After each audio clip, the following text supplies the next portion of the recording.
Selamat malam Bapak, Ibu, dan saudara-saudara terkasih dalam Tuhan Yesus Kristus.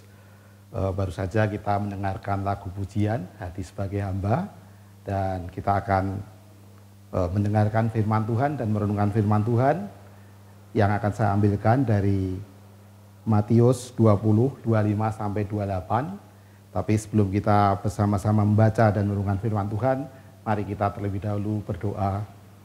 Saya antarkan.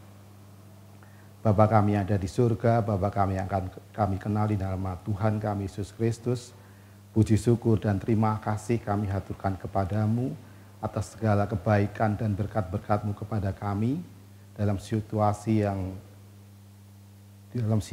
yang susah dan kondisi yang sulit ini Tuhan, kami tetap bisa mendengarkan firman-Mu melalui acara renungan malam hari ini.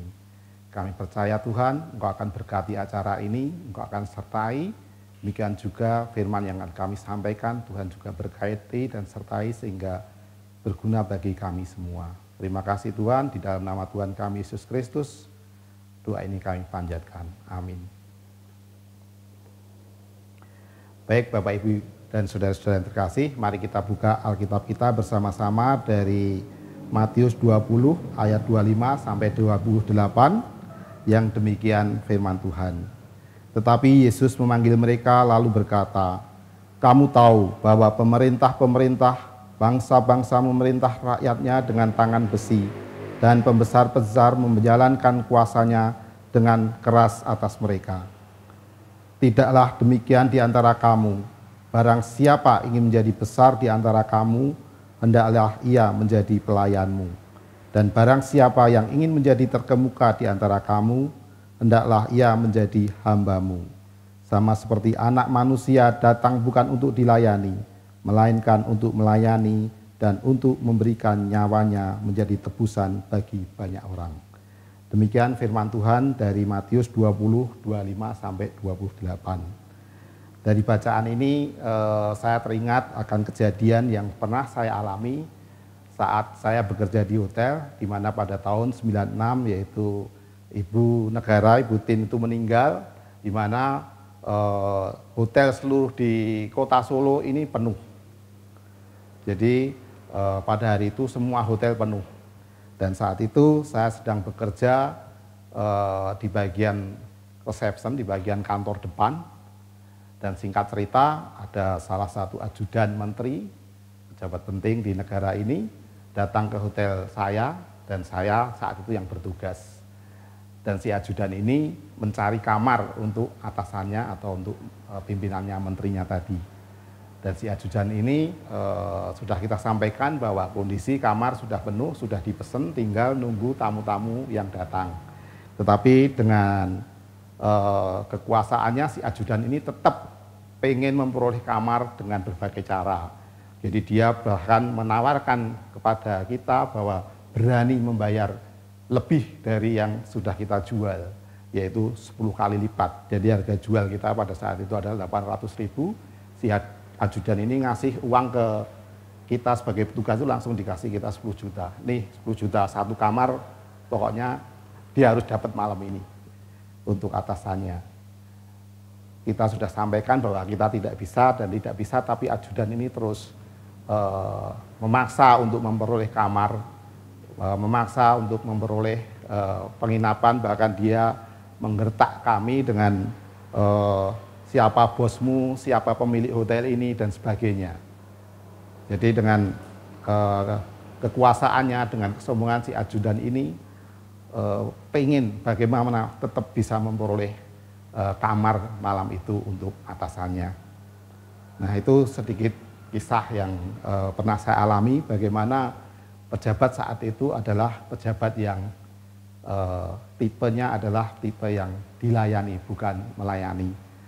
Dan pada Jumat kemarin di kampung saya juga ada kerja bakti.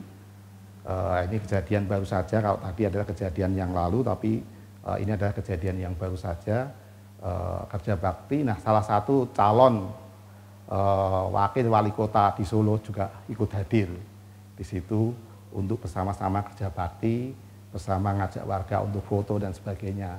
Nah ini untuk saat ini, untuk pemimpin saya kira mereka pengen dekat dengan rakyat, pengen melayani rakyat, dan seterusnya. Semoga nanti kalau kepilih mereka benar-benar bukan cuma karena mau pilkada aja mereka datang ke rakyat dan sebagainya, tapi setelah dipilih pun mereka juga bisa melayani rakyat. Nah, Bapak, Ibu, dan saudara-saudara kasih, ternyata dua hal yang pernah saya kejadian yang pernah saya alami dan saya lihat itu ternyata juga sudah terjadi atau sudah diceritakan di dalam Alkitab, diungkapkan dalam Alkitab, bahkan oleh Tuhan Yesus sendiri, yaitu ketika murid-muridnya bertengkar untuk menjadi yang terbesar atau terutama di antara mereka. Jadi Tuhan Yesus memanggil mereka saat itu khusus untuk mengajarkan prinsip tentang kebenaran ini. Memang saat itu pemerintah dan raja-raja memerintah rakyatnya dengan keras dan tangan besi. Itu bisa kita ayat 25 tadi ya. Jadi memang pemerintah zaman Tuhan Yesus itu memerintah dengan keras dan tangan besi. Itu bisa kita lihat saat kejadian Herodes membunuh bayi yang berumur di bawah 2 tahun saat kelahiran Yesus. Kita juga bisa melihat saat Yesus mati disalib, bagaimana kekuasaan saat itu adalah kekuasaan yang benar-benar memiliki kekuasaan yang hebat, yang bisa menghukum orang, membunuh orang dengan semena-mena. Tetapi Yesus mengatakan bahwa kerajaan surga memang harus melihat dengan sudut pandang yang berbeda. Jadi Tuhan Yesus mengajar kepada murid-muridnya bahwa kerajaan surga kita harus memandangnya dari sudut pandang yang berbeda, yaitu harus menjadikan sikap saling melayani atau sebagai sikap yang terbesar. Jadi ini dilihat di pasal 26. Jadi kalau kita ingin menjadi yang terbesar, kita harus memiliki sikap melayani, saling melayani. Bahkan dalam bahasa ekstrimnya lagi adalah sebagai hamba atau menghamba, mempunyai sikap yang menghamba, juga harus menjadi ciri dari para pengikut Tuhan Yesus. Nah, hal ini tidak lepas dari pola kerajaan surga yang memang harus mendudukan Tuhan sebagai yang terutama. Manusia harus menyembah dan melayani Tuhan sebagai satu-satunya Tuhan. Ternyata orang-orang memiliki pikir duniawi, maka hal tersebut akan mengacaukan jemaat Tuhan. Tuhan Yesus sendiri memberi contoh bagaimana ia datang ke dunia untuk melayani dan bukan dilayani. Bacaan kita di ayat 28 tadi.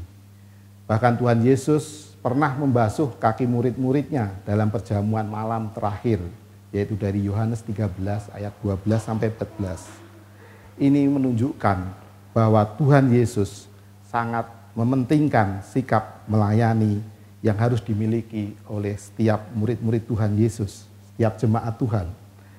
Bahkan kalau kita sudah dipilih oleh Tuhan menjadi pemimpin, baik itu di gereja, di pemerintahan, di perusahaan, maka kita harus sebagai murid-murid Tuhan, harus memiliki sikap yang paling melayani daripada orang-orang lainnya. Dan menjadi pertanyaan bagi kita yang sudah dipilih Tuhan menjadi pemimpin, baik di gereja, di perusahaan maupun di pemerintahan, tetapi justru kita belum memiliki sikap sebagai seorang pelayan atau hamba. Itulah mengapa masih sering kita dengar dan terjadi adanya perselisihan antara pendeta dengan jemaat, pemimpin dengan jemaat, antara pemimpin perusahaan, atasan dengan bawahan, dengan karyawan. Demikian juga di pemerintahan antara presiden atau wali kota dengan rakyatnya dan sebagainya. Masih kita dengar sering terjadi perselisihan dan sebagainya. Nah, hal ini karena kita belum memiliki sikap yang melayani, yang tulus dan sepenuh hati. Dan malam hari ini kita bersama-sama mau belajar merendahkan diri dan kita belajar untuk melayani orang lain. Memang sesuatu yang tidak mudah belajar rendah diri dan melayani orang lain. Tetapi ketika kita mau belajar dari Tuhan Yesus, maka kita akan serupa dengannya dan memiliki karakter seperti karakter Yesus, Tuhan Yesus yang melayani dan bukan dilayani. Mari kita kembali berdoa, kita berdoa. Bapa yang Maha Kasih, kami sungguh mengucap syukur dan terima kasih kepadamu akan segala penyertaan dan kasih-Mu kepada kami semua. Dan kami percaya Engkau akan berkati sertai kami untuk apa yang sudah kami dengar ini.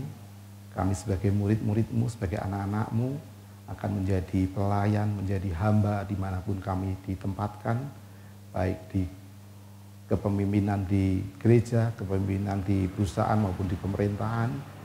Kami akan belajar untuk memiliki sikap sebagai pelayan atau hamba. Memang tidak mudah Tuhan, tetapi kami percaya melalui Roh Kudus-Mu yang menyertai kami akan Engkau mampukan untuk memiliki karakter sebagai pelayan atau hamba. Terima kasih Tuhan Yesus, kami juga berdoa untuk gereja kami. Berkati selalu gereja kami, sehingga gereja kami selalu menjadi terang kasih bagi kami dan bagi sesama kami dan bagi masyarakat sekitar kami. Terima kasih Tuhan, kami menyadari akan kekurangan dan kelemahan kami. Untuk itulah ampuni dosa dan kesalahan kami seperti kami mengampuni orang yang bersalah kepada kami. Dalam nama Bapa, Putra, dan Roh Kudus kami sudah berdoa dan mengucap syukur. Haleluya, amin.